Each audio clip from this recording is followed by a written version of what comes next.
Dobrý den, studenti, vítám vás u dalšího videa, v kterém pro změnu budeme vytvářet opět tematickou mapu. Budeme vytvářet opět kartogram a kartodiagram, nicméně oproti předchozímu videu si ukážeme některé komplikace, ke kterým může při tvorbě těchto mapových výstupů dojít. Zároveň můžete brát toto video jako opakování všech předchozích úloh, které jsme si představili. Budeme opět pracovat s daty z Českého statistického úřadu ze sčítání lidodomů a bytů z roku 2011. Tentokrát budeme zobrazovat počet obyvatel v jednotlivých okresech České republiky a kromě vlastního počtu budeme zobrazovat také jejich strukturu dle věku. Rozdělíme si obyvatele do 3 věkových kategorií a metodou kartogramu zobrazíme index stáří, který si vypočteme. To znamená, úkol, který nás čeká, je docela komplexní, ale myslím si, že ho bez problémů zvládneme.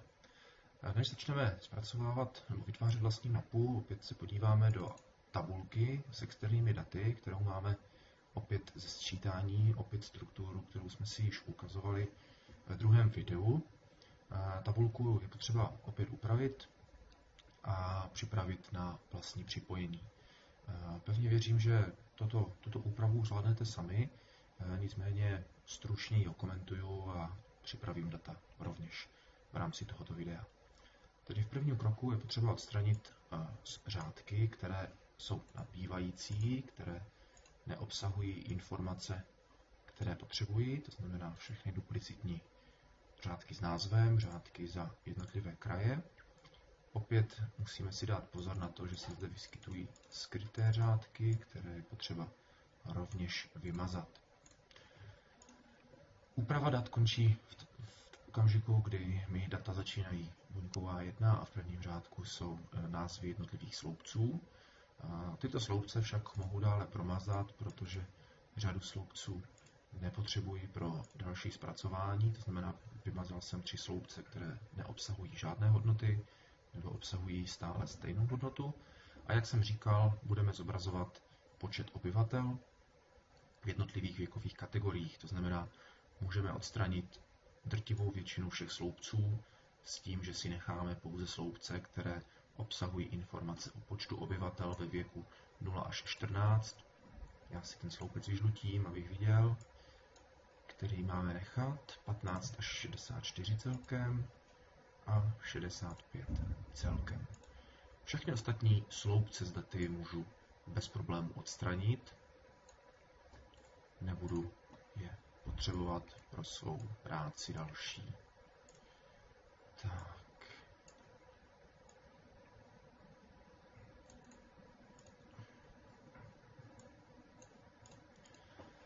Má datová matice teda obsahuje pouze 3 sloupce s čísly, jedná se o počet obyvatel dle věkové kategorie a dále informace o administrativním členění. Názvy jednotlivých sloupců je potřeba upravit. Z předchozích cvičení již víme, že pro propojení budeme používat sloupec kód CIS91, to znamená ostatní sloupce můžu bez problémů také smazat, nechat pouze sloupce 4. Já si pojmenuji sloupec s kódem jako kód okresu. Tento sloupec, kde je počet obyvatel ve věku 0 až 14, si pojmenuji obyv 0014. Upozorňuji, že název sloupce nesmí začínat číslicí, proto začínám slovem obyv. A podobně pojmenuji také ostatní sloupce. U toho posledního dalo by se napsat 65+, ale symbol plus patří mezi symboly, které bychom neměli používat v názvu, takže nebudeme dále upravovat. Sjedeme níž, podíváme se, že tady je opět řádek, který obsahuje nevhodné záznamy. A podobně, jak jsme doporučovali ve videu 2, data klávesovou zkratkou Ctrl+A vybereme, skopírujeme a vložíme jako hodnoty do nového listu, do nového excelovského sešitu. Tato data uložíme.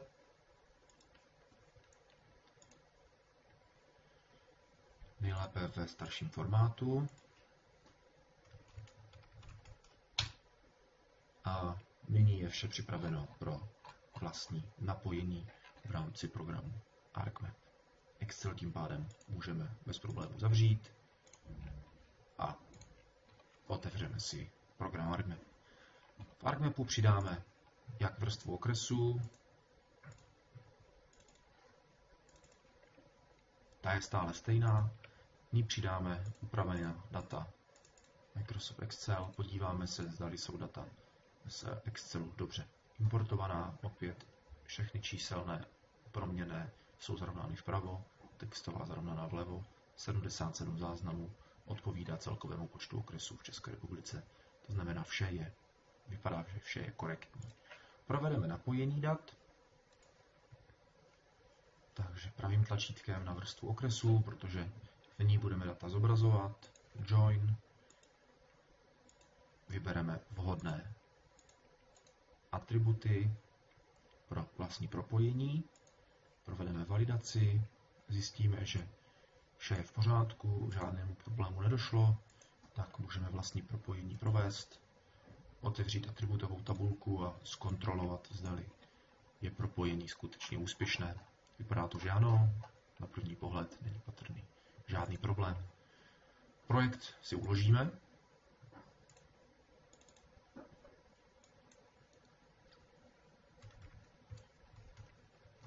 Věková struktura.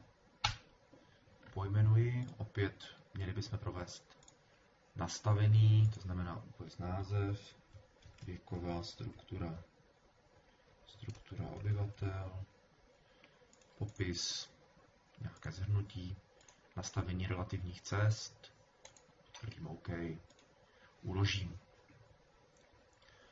Data jsou nyní připravená pro zobrazení, to znamená, bez problémů můžu provést. Budeme, jak jsem říkal, zobrazovat počet obyvatel, ale budeme zároveň rozlišovat strukturu dle věku, to znamená, nemůžeme použít žádnou z metod v rámci nabídky Quantities, ale musíme využít nabídku z možnosti Charts, což jsou jednotlivé diagramy. Jsou tady na výběr 3, výsečový, sloupcový anebo skládaný. My budeme používat pro náš případ výsečový diagram, který máte vždycky ukázku, jak daná mapa potom bude vypadat. Vybereme všechny 3 prvky, no všechny 3 proměnné, které definují počet obyvatel v jednotlivých věkových kategoriích a přesuneme do druhé části okna, čímž definujeme, že jednotlivé výseče budou konstruovány na základě hodnot uvnitř těchto proměnných. Můžeme potvrdit OK a vidíme, že se mapa vytvořila. Mám tady zobrazeny jednotlivé záznamy. Všechny diagramy jsou momentálně stejně velké a jednotlivé výseče definují počty obyvatel v jednotlivých věkových kategoriích. Na první pohled vypadají diagramy velice podobně, nicméně jsou mezi nimi určité rozdíly. Ty rozdíly budou dále patrnější v případě, kdy velikost jednotlivých diagramů nebude vždy stejná, ale bude odpovídat celkovému počtu obyvatel v daném okrese. Půjdeme tedy zpátky do vlastností na kartu Symbology a podíváme se, co nám daný formulář nabízí dále. Kromě změny barev můžeme nechat ty, které se nám vygenerovaly při prvotním nastavení. Můžeme samozřejmě bez problému změnit tím, že kliknete na danou ikonku a vyberete jinou barvu. Jsou tady možnosti pro určení podkladové barvy, pro výplň jednotlivých okresů. Je tedy možnost zaškrtnout, aby prevent chart overlap, to znamená zabránění překryvu jednotlivých diagramů, což je vidět tady v případě Plzně. Pokud by tlačítko nebylo zapnuto, tak diagram by byl uvnitř Plzně, v okresu Plzeň město, to samé tady v Praze, a jednotlivé diagramy se překrývají. Tato funkce zajistí, že diagramy nebudou v překryvu. Máme tedy dále tlačítko Size, která nám právě popisuje velikost daných diagramů. Máme nastavenou fixní velikost, to znamená, všechny diagramy jsou stejně velké, to ale není vhodné. V našem případě my bychom chtěli určit velikost diagramu podle počtu obyvatel. To znamená, máme tady dvě další možnosti. Druhá možnost, velikost se bude měnit podle sumy, podle součtu hodnot v jednotlivých třech proměnných, které máme vybrány, anebo velikost bude určována pomocí hodnoty v určitém sloupci. My nemáme žádný sloupec, který by definoval celkový počet obyvatel, to znamená, využijeme druhé nabídky, kdy se velikost bude lišit podle sumy všech proměnných, které tvoří jednotlivé výseče. Zde máme ukázku, jak bude vypadat nejmenší diagram, jak bude vypadat největší diagram. Nejmenší má velikost 12, myslím si, že takhle by to mohlo fungovat, nicméně tento největší diagram bude jistě pro okres Praha, hlavní město Praha.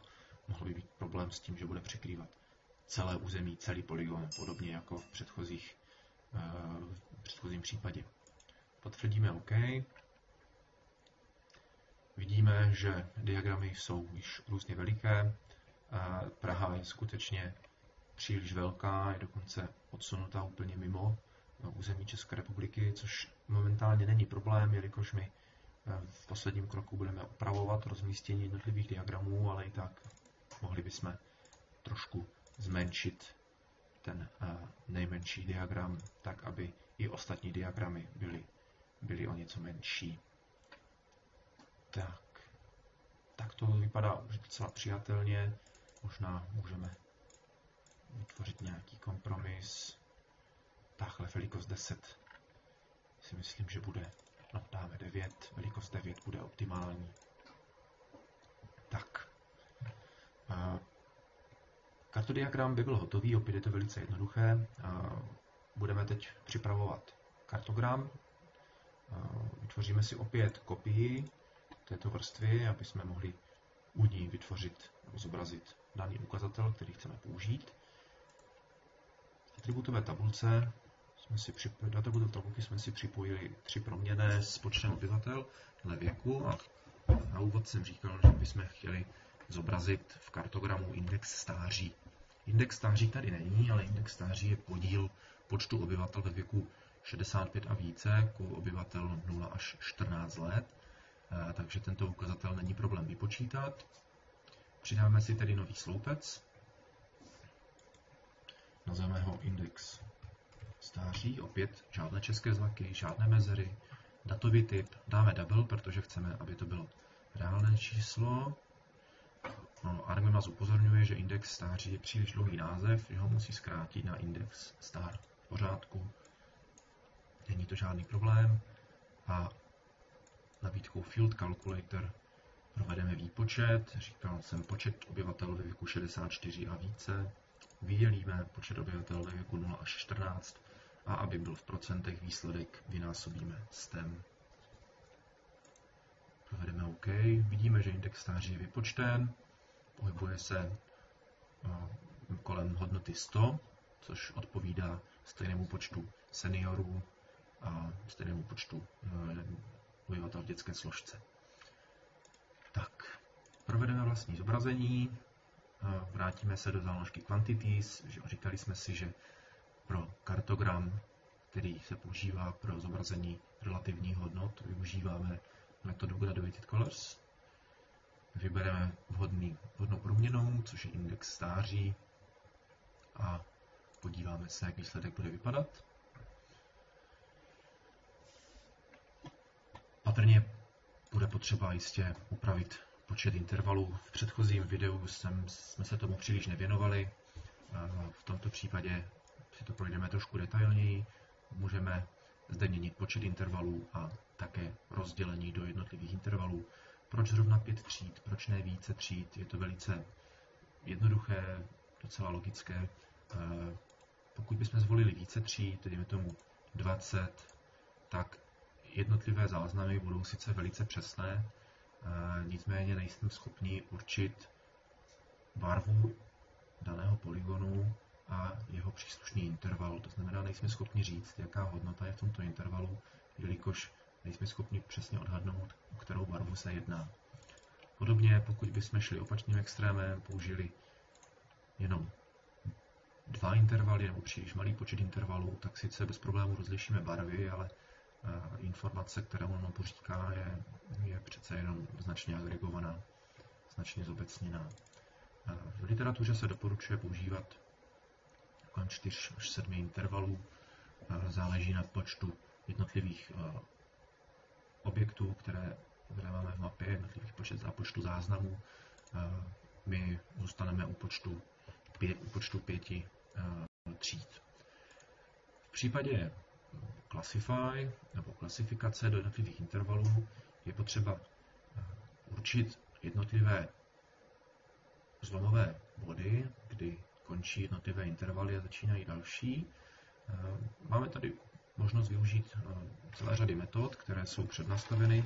Pro nás v rámci tohoto úvodu doporučuji používat vždy metodu Natural Breaks, metodu přirozených zlomů, které hledá si lokální minima uvnitř dané distribuce a snaží se vytvořit specifikovaný počet intervalů, v rámci kterých jsou jednotlivé záznamy co nejvíce sobě si podobné a zároveň jednotlivé kategorie mezi sebou jsou si maximálně odlišné.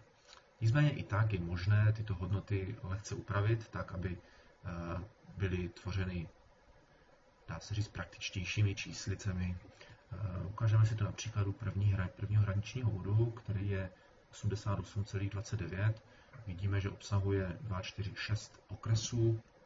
Nicméně pokud bychom ho zvětšili na 90, nic se nezmění, stále bude obsahovat 6 záznamů a nedojde k žádné úpravě. Podobně bychom mohli postupovat dál. 112 můžeme posunout na 115, nemůžeme. 110. Můžeme daný histogram přiblížit, můžeme kolem jednotlivých hodnot obkreslit takový obdélník, který nám slouží jako zoom. Takže hodnota 100.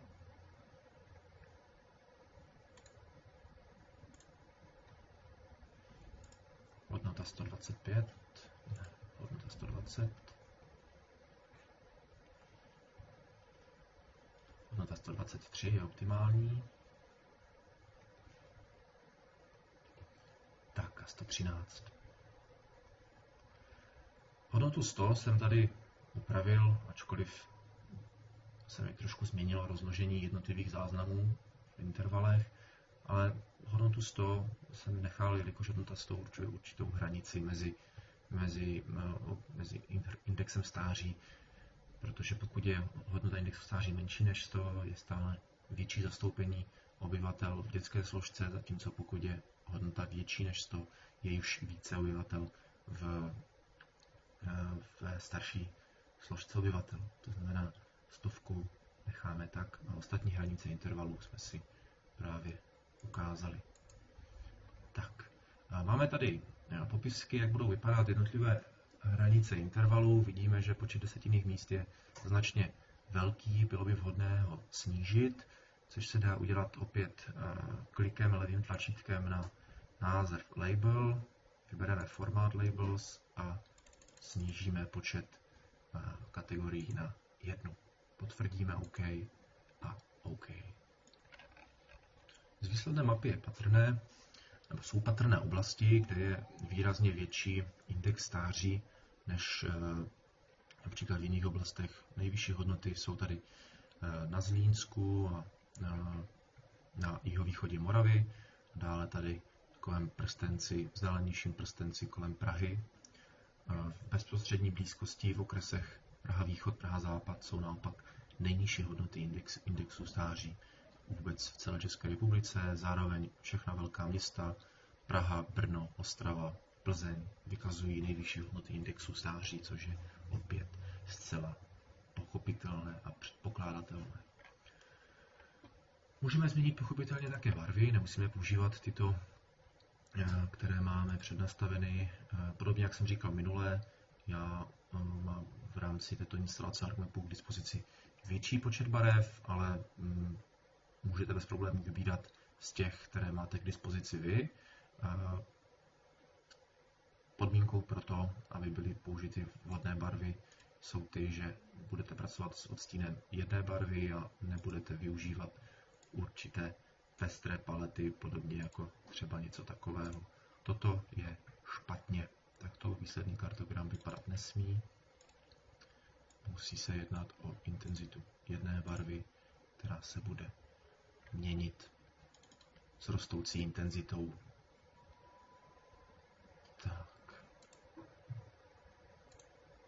Já použiji například tuto paletu a můžeme zobrazit rovněž popisky jednotlivých okresů, tak aby se na mapě dobře orientovalo. Takže opět ve vlastnostech kterékoliv z těchto dvou vrstev, vzhledem k tomu, že jsou naprosto stejné, na záložce Labels zapneme popisování, vybereme vhodný ukazatel filmou proměnou, která obsahuje názvy okresů, vybereme písmo Arial Narrow, velikost fontu jsme si říkali minule, necháme nastavenou na hodnotu 7 a potvrdíme OK.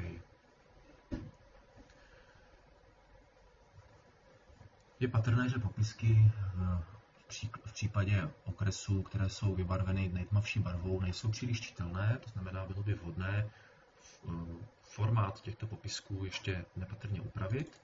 Takže půjdeme zpátky do nastavení popisků a provedeme takové nastavení, které způsobí, že jednotlivé písmena budou obkresleny bílou barvou. Takže na záložce symbol vybereme Edit symbol, na kartě Mask vybereme Halo a Halo nastavíme hodnotu 1. Potvrdíme vše OK. A vidíme, že jednotlivé popisky jsou ohraničeny bílou barvou, takže jsou bez problémů čitelné, i když jsou na světlém pozadí, i když jsou na tmavém pozadí. Zapneme si extenzi Maplex, ukazovali jsme si v minulém videu, pravým tlačítkem do toolbaru vybereme toolbar Labeling a aktivujeme funkci Maplex. Může se vám stát, že máte příliš velký počet areálů ve vaší mapě a pokud zapnete popisky a budete popisovat všechny záznamy, tak těch popisků bude příliš mnoho. V těchto případech doporučuji použít jednoduchou fintu, jednoduché nastavení. Ve vlastnostech dané vrstvy je možnost vybrat Placement Properties a v rámci toho Placement Properties je možnost nastavovat spoustu položek, které nám může rozmístění popisků automaticky zefektivnit, ale pro naše potřeby stačí zapnout, nebo respektive vypnout možnost Overrun feature. To znamená, všechny popisky, které se nevlezou dovnitř daného okresu, budou zrušeny, budou vymazány. Tímto se automaticky zredukuje celkový počet popisků a mapa se stane přehlednější. V našem případě to ale není potřeba. My už jsme si na minulé mapě ukázali, že všechny popisky je možnost vhodně upravit, vhodně posunout tak, aby byly viditelné. Takže necháme zapnuty všechny popisky a přistoupíme k vlastnímu vytváření mapového výstupu. Takže se překlikneme do Layout View, změníme formát papíru z orientace na výšku na orientaci na šířku, potvrdíme OK, umístíme zarážky, já umístím tentokrát zarážky do vzdálenosti 4 mm od okraje, umístím mapové pole, zvětším mapu, ještě trošku ji zvětším, aby byla skutečně co největší. Tak, vhodně umístím, dám ji trošku výš. Tak, mapa je umístěná, opět radši uložím pro případ, že by došlo ke kolapsu programu a začnu vytvářet jednotlivé kompoziční mapové prvky. Začneme tím nejkomplikovanějším, co je v tomto případě legenda. Ukážeme si i hned proč. Zvolíme možnost Insert Legend. Opět obě vrstvy mají stejný název, nemusíme se tedy bát. Můžeme přeskočit klikání další a kliknout rovnou na Preview a dokončit. Tady máme danou legendu. Nejdříve si změníme popisy, aby byla legenda čitelná. Takže indek stáří. procentech. Do druhé záložky není co psát. Následně ji vymažeme a zde dáme počet obyvatel a do tohoto textu posléze napíšeme dle věku. Upravíme jednotlivé záznamy, ty bohužel také nejdou upravit, takže rovněž je upravíme posléze. Co je ale další chybou v legendě, kterou nelze automaticky opravit, je ukazatel velikosti jednotlivých diagramů. Standardně v legendě, pokud vytváříte tento typ kartodiagramu, tak je pouze jeden symbol, který reprezentuje určitý počet obyvatel, v našem případě 490 000, ale už nevíme, zdali menší diagramy, respektive větší diagramy jsou o kolik menší nebo větší. O hodně, o málo, o řádově o tisíce, o 10 000, o 100 000. Toto není patrné a proto je potřeba tuto legendu upravit a použít podobnou techniku, jako jsme využívali v předchozím videu. Těch možností je několik, my si ukážeme tu prakticky nejjednodušší. Vytvoříme si ještě jednu vrstvu, kterou použijeme pro zobrazení čistě počtu obyvatel bez rozdělení do věku a z této nové vrstvy použijeme legendu nebo definici velikosti jednotlivých diagramů dle počtu obyvatel. Tedy vytvoříme si kopii vrstvy další. Neletněte se, že se vám ztratil kartogram, on se neztratil, pouze se překryl touto novou vrstvou. Pokud změníme vrstvení, tím, že se překlikneme tady do jiného náhledu v tabulce obsahu a posuneme kartogram nad dané kartodiagramy, tak opět vidíme to samé, co předtím. A v rámci této nové vrstvy bychom chtěli zobrazit čistě počet obyvatel. Nechceme zobrazovat jejich strukturu. K tomu, aby jsme mohli zobrazit počet obyvatel, tak si tento počet obyvatel musíme vypočítat, jelikož není zde žádný sloupec, který by obsahoval čistě počet obyvatel. To znamená, přidám sloupec, počet obyvatel, long integer, OK, opět zkrátí název, nevadí. A tento sloupec bude obsahovat sumu počtu obyvatel. Tak. Vše je v pořádku. Ve vlastnostech dané vrstvy na záložce Symbology vybereme Proportional Symbols, vybereme tady ukazatel počet obyvatel a u tohoto počtu obyvatel nastavíme stejnou minimální hodnotu, jako jsme nastavovali v případě kartodiagramu. Pokud si vzpomínáte, po určitém testování jsme vybrali hodnotu 9. Použijeme tedy stejnou hodnotu a můžeme se podívat, že jednotlivé diagramy mají stejnou velikost jako v případě kartodiagramu. A zároveň v legendě se nám objevilo to, co potřebujeme. To znamená rozdělení jednotlivých diagramů, včetně jejich velikosti. Opět 3 záznamy je docela málo, použijeme raději záznamu 5.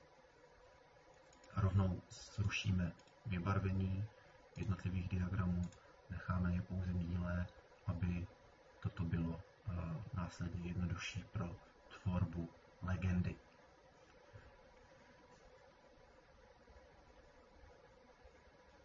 Texty už nemusíme dále upravovat, z této části legendy použijeme čistě jenom jednotlivé diagramy a popisy.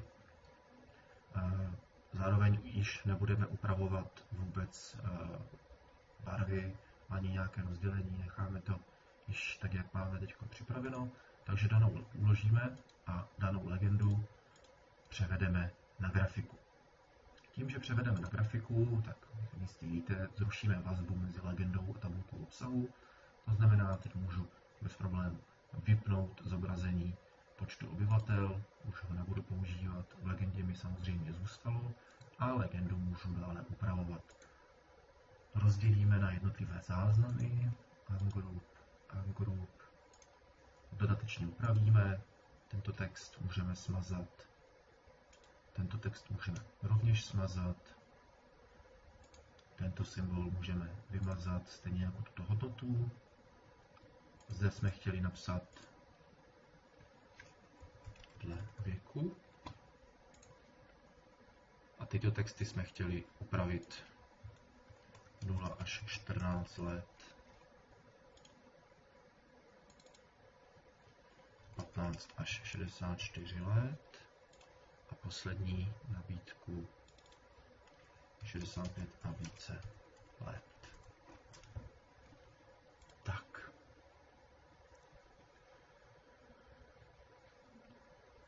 Tuto možnost vymažeme, podobně jako název Legend, index stáří v procentech posuneme nepatrně níž nad legendu.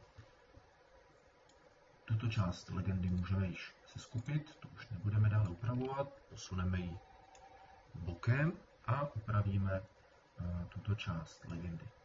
Název pochopitelně můžeme zhluknout, následně budeme zhlukovat počet obyvatel, dle věku, jednotlivé symboly a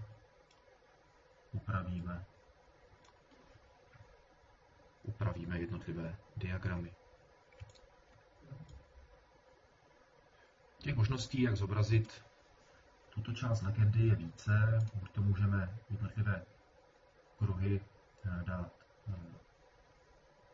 nad sebe, vytvoříme legendu, která bude ukazovat jednotlivý vývoj počtu obyvatel ve velikosti diagramu a zabere nám od legendy méně místa, nebo můžeme použít takto svislé uspořádání, nebo můžeme vytvořit uspořádání horizontální. Já jsem pro vytvořit horizontální rozdělení, které by bylo v této části legendy zobrazeno, když při zpozážení je možnost použít bez problému také to současné. Opět se nám nevybrala poslední záložka, poslední část legendy. Prakticky není problém použít rozdělení této legendy tak, jak je přednastaveno. Text umístíme nad, tvoříme skupinu,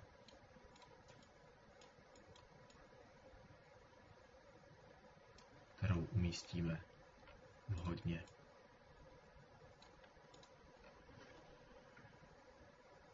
Pro zlepšení by bylo patrně vhodné tento text ještě dále rozbít, dle věku umístit zde skutečně nad danou část legendy, která popisuje věkovou strukturu, a nechat rozdělení nebo nechat legendu v tomto stavu. Zasadíme ještě index stáří, uložíme.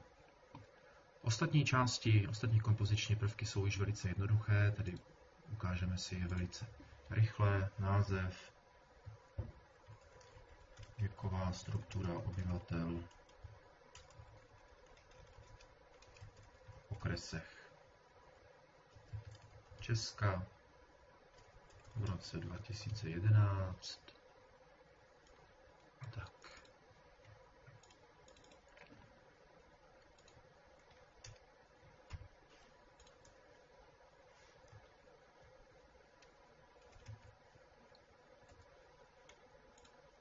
Upravíme.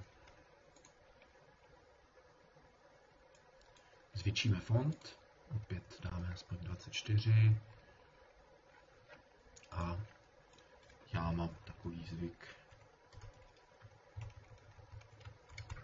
věcné tematické vymezení mapy stučnit tak, aby bylo jasně na první pohled patrné, na jaké téma je mapa zaměřena. Věková struktura obyvatel v okresech Česka v roce 2011. Vložíme, přidáme měřítko, upravíme na kilometry,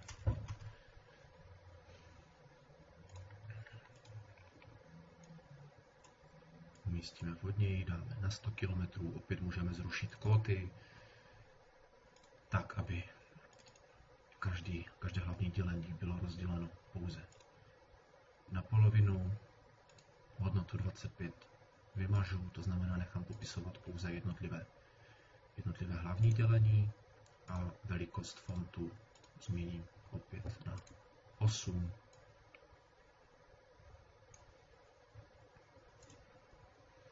A tady asi umístíme tiráž, takže odsuneme měřítko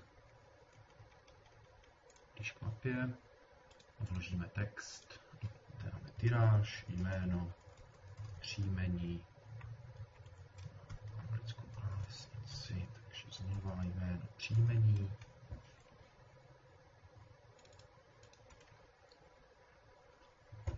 Ostrava 15.10.2015. Data Český statistický úřad CLDB 2011.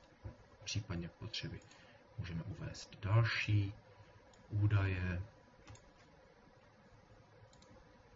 Zmenšíme písmo, můžeme písmo velikosti 9, aby tento text nebyl příliš výrazný, a uložíme.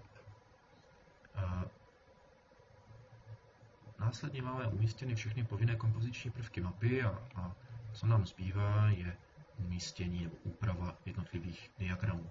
Začneme úpravou diagramů, to znamená převedeme diagramy na grafiku.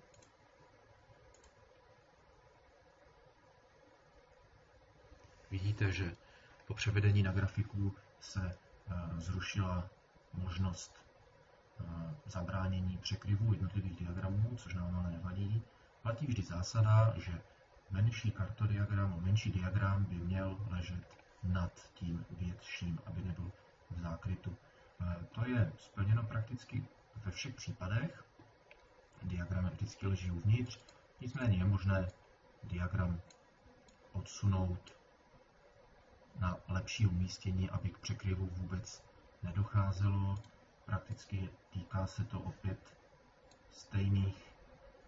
stejných případů jako u předchozího cvičení. Doporučuji přibližovat mapu, abyste lépe umístili jednotlivé diagramy a nemuseli riskovat případné zvětšení těchto diagramů. Tady vidíte, že máme i vodící čáru. Vodící čáru můžeme vypnout.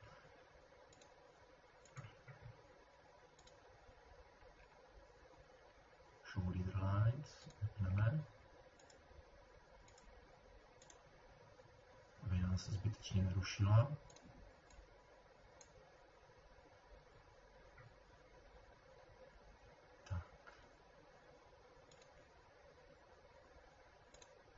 Doporučuji posunout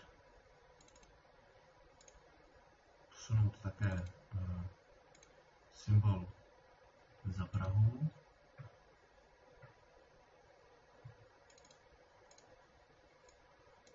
Nepatrně, tak aby bylo jasné, jak je vybarvená vlastní Praha, jaká barva kartodiagramu je použita. Pokud jsme posunuli všechny diagramy, tak aby nám jejich nové umístění vyhovovalo, tak je vhodné upravit také popisky, aby byly umístěny vhodněji. Takže popisky převedeme na anotace, uložíme si je pouze do mapy, nebudeme je ukládat do žádné geodatabáze a provedeme vlastní úpravu. Týká se to opět podobných okresů jako v předchozím případě. Zde, vzhledem k tomu, že jsem změnil pořadí, že jsem nejdříve převedl na grafiku diagramy a teprve potom popisky na anotace, tak již nemám problém s tím, že by diagramy popisky překrývaly, ale popisky jsou automaticky umístěny nad daný diagram. A mám tím výrazně zjednodušenou práci. Tak, provedeme všechny potřebné úpravy.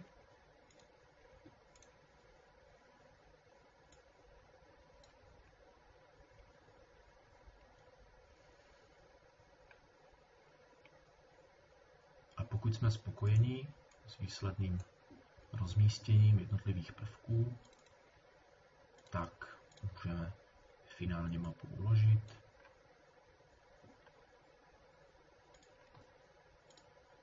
Exportovat.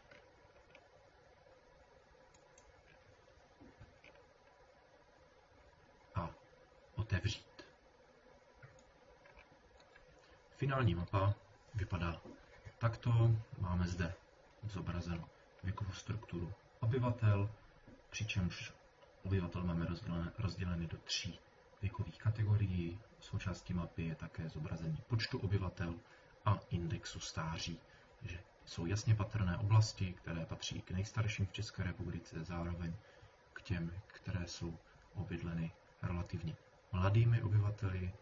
Mapa obsahuje popisky, mapa obsahuje všechny kompoziční prvky mapy, které má mít, takže takto je připravená k finálnímu tisku. Pevně věřím, že vám toto video přineslo další vědomosti a osvěžili jste si také vědomosti předchozích videí. Budu se s váma těšit u dalších videí. Naslyšenou.